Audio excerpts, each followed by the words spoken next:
The way that God sees things with you and myself and others is way different than the way that we see them with ourselves, others, and it's beautiful, absolutely beautiful. Also, I just learned that the car wash that I go to is open this early in the morning, which is pretty cool. Uh, Next time I leave early, or I'll consider that. That way I can dry it on the freeway.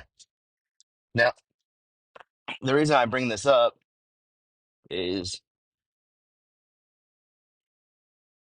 God looks at the inward part of a man while we are rather obsessed with the outward things. We're constantly looking for fruit, but I, th- there's this thing that Jesus tells us about how a seed must go into the ground and die. And that's something that transformation of that seed takes place in an unseen realm, in an unseen place below the surface. And you and I don't have access to underneath the ground to see that take place. I mean, yeah, I'm sure through some interesting methodologies we could probably do it, but in normal confines of a seed growth, we don't. So there's that. Now, you see, the posture of one's heart is often unseen. Well, a tree by its fruit. This is true. But you don't know if that tree's growing fruit yet. And that and lies our issue. We don't know what tree's growing fruit. We don't even know if fruit's growing in us until we're done. It's like going to the gym or working out. Like it's a slow process if you're doing it in a healthy manner, which is conducive to being life-giving. You know,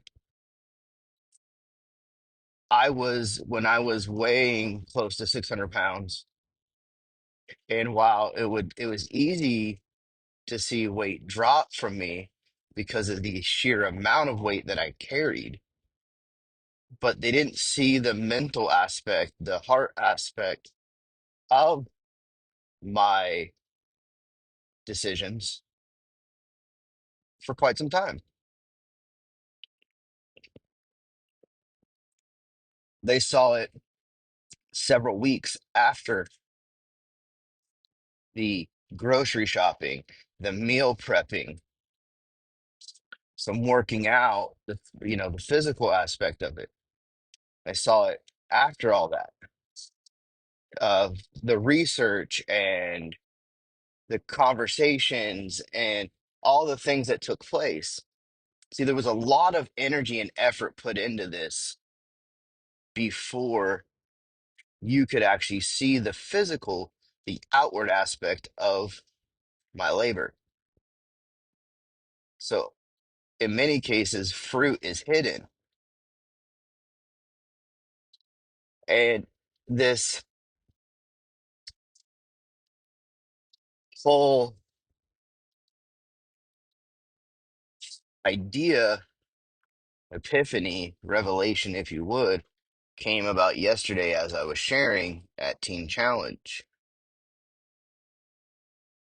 because you have a group of folks that are gone through some life situations, and it took quite a bit of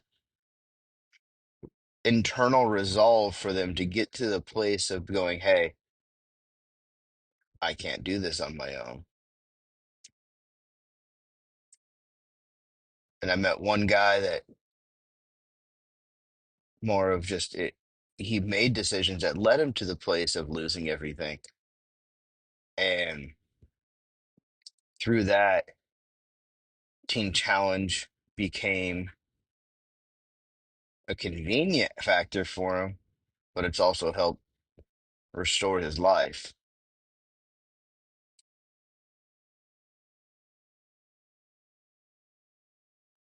And so I was ministering to them And I really just kind of start with a springboard idea and, you know, just kind of go from there and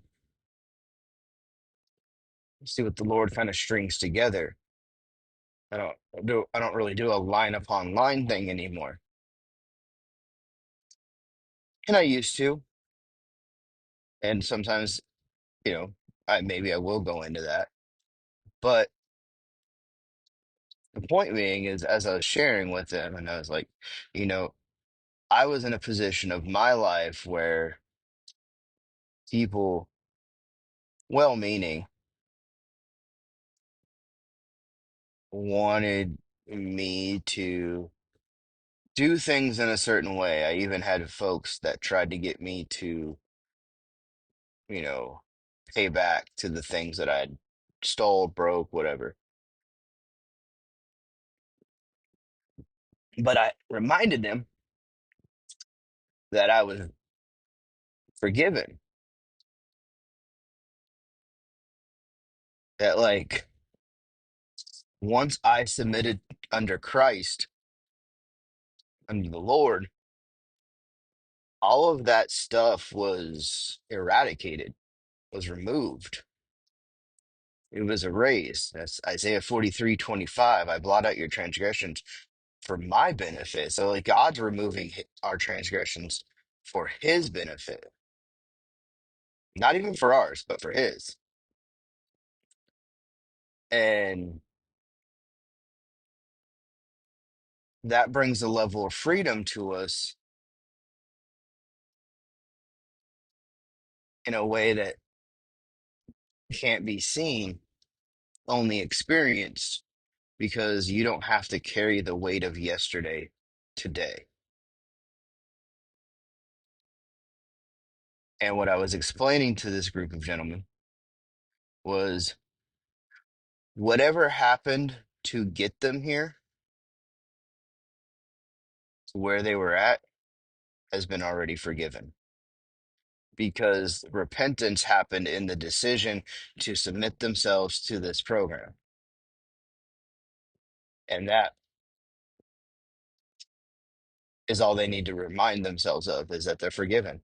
So whenever the past will try to come up to remind them of what they've done, they just need to remind that person, yeah, that was the old me. But I'm blessed to say that the old me's dead and gone away. So it's time to move on because it's in the past.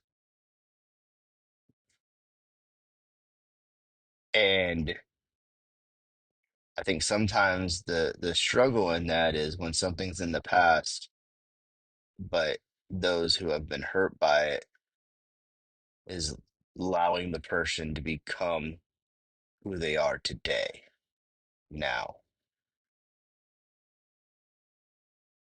But our need for blood and justice tends to supersede God's redemptive qualities.